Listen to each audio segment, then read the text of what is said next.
when you consider the export dollars that are earned through this sector, nearly 70 billion, there is a lot riding on sorting this issue out.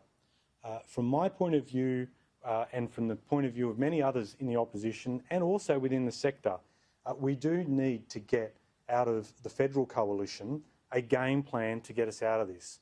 Again, a lot of jobs and a lot of money riding on this, and we do need to see definite plans from the government on how to resolve this.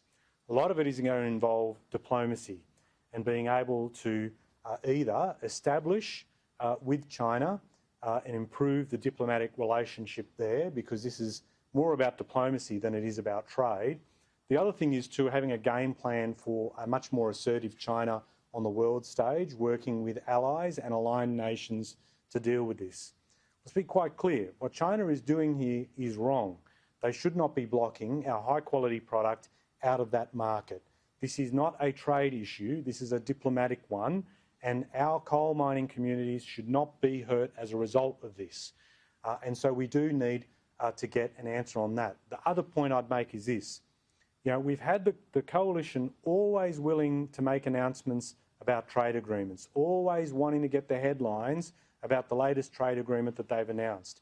And what I think a lot of Australians will be questioning right now is, if we've signed all these trade agreements, particularly with a country like China, why is it that that trade agreement seems to count for nothing right now in protecting Australian coal exports and, importantly, defending Australian jobs? Because we were always told that this was part of the deal with these agreements, that it would be good for jobs and good for the economy.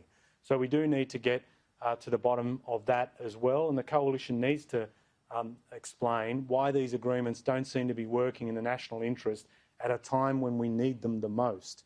So, as I said, for the sake of coal mining communities across the country, we need to see a game plan on this. We need to see a game plan as well on trade diversification too, broadly, because it's not just in terms of resources, but agriculture as well has been hurting with some of these recent decisions that are coming out of China.